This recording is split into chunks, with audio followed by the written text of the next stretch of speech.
Hello everybody, we are here inside the weightlifting gym at Rizal Memorial in Manila. And I'm sitting alongside one of the youngest members of the Philippine weightlifting team, Jody Peralta. Jody, paano ba nagsimula yung weightlifting journey mo? Was this your first sport or meron bang ibang sport na nakahiligan mo bago ka nag-start dito sa weightlifting? Bali, nag-start po nung nakita ko nga po sa TV si Ate Heidi. Tapos, nung grade 2 po ako, naglaro ako ng table tennis. Table tennis? Opo. Yun yung una mong sport? Opo. Okay. Pero parang wala akong sa table tennis kasi mahirap po eh. Mahirap talaga. Kaya nag-stop ako. Tapos, nung mga 8 years old po ako, sinabihan ako ng tito ko, gusto ko pumasok ng weightlifting. Kaya po, pumasok ako sa weightlifting. Sa Zamboanga to?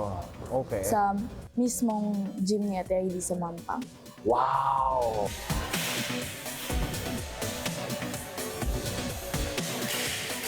Kailan ka unang nagseryoso pagdating sa sport na to? Ata po, mga 10. 10? Opo. Okay. Tapos yun na po, nag-start na po. Tapos nakapasok ako ng national team nung 13 years old. 2 or 3 years ka nang nasa national team ngayon, nagko-compete. Okay. Kailan ka unang napunta sa Manila from Zamboanga? Kasi tiga Zamboanga ka, di ba? Nung first laro ko po, nung 2023 sa India po. Sa India? Okay. Kamusta naman yon yung first competition Okay mo? naman po. Kinakabahan lang po kasi first time ko maglaro sa ibang bansa. Okay. Tapos sa magandang po, nakakuha po ako ng 3 medal. Dalawang medal? 3 po. 3? Opo. Okay. Gold medal po. 3 gold medal. So ano yung naging impact nun sa pamilya mo, sa buhay mo, tsaka syempre sa mga teammates mo nung naka-3 gold medal ka? Bale, sabi ko, itutuloy-tuloy ko na po itong training ko ng maayos po kasi maganda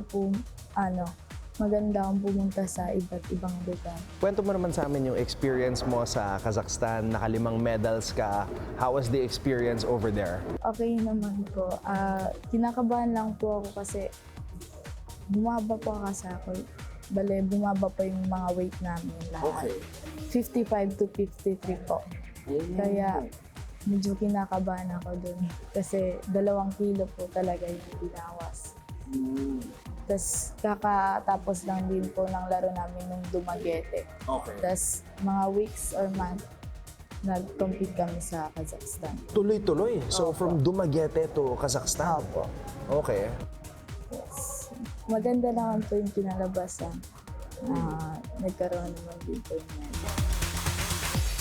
Ano yung pinaka-importanting advice na nakuha mo sa coach mo or kay Ate Heidi? Nagkausap na ba kayong dalawa? Opo, nung last. Bale, mag-training ng maayos, tas focus lang po.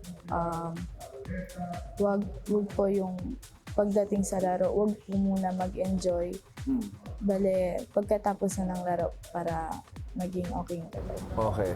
So, sinabi sa akin ni isa sa mga coach dito, si Coach Edmundo, sabi niya, everyday kayo nagte-training, minsan twice a day, tapos Sunday lang yung pahinga. Jody, ikaw, ano yung motivation mo na gumising kada araw para ibigay yung best mo sa ensayo dito sa loob ng gym? Inisip ko lang po yung pamilya ko, tsaka yung paghihirap po ng coach ko, si Coach Allen po na pagka-training namin araw-araw balik. Parang yung pagka-training po namin, parang ibigay na lang namin ng halaga po para sa coach namin. Kasi always po siya may sumusuporta sa amin po. Yung family mo ba, Jody, into sports? Hindi po. Hindi. Wow. Okay. So, paano mo sinabi sa mga magulang mo na papasok ka sa sports tapos weightlifting pa? Kinausap lang po siya ng tito ko po. Tapos, yun na po. Bilang babae sa sport, was this a struggle? Kasi nga, karamihan sa mga athletes dito, mga lalaki. Ngayon, marami na kayong mga babae dito sa gym. Is that something that inspires you to continue? Paano ba? Pag babae po kasi, dapat wag lang, hindi naman po lahat ng lalaki puro malakas. May babae din po. Kaya, Kung hindi sports, ano sa tingin mo yung gagawin mo sa buhay mo? Ano ba yung mga hilig mo? wala lang po, minsan, nagsiselfone tsaka nag-aaral lang. Yun lang po. Mga cheat meal naman.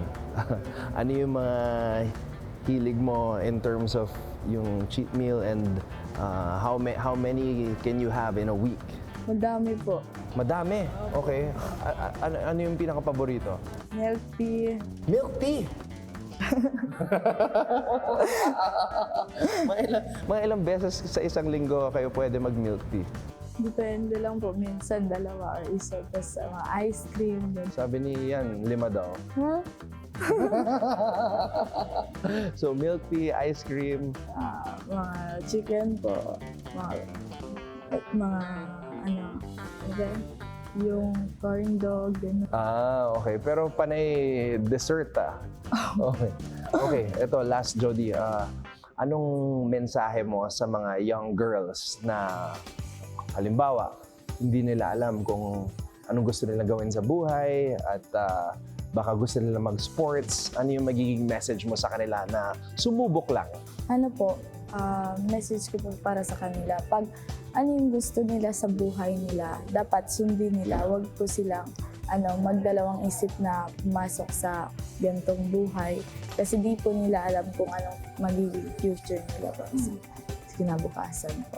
Well, Jody, maraming salamat sa oras. Thank you po. And,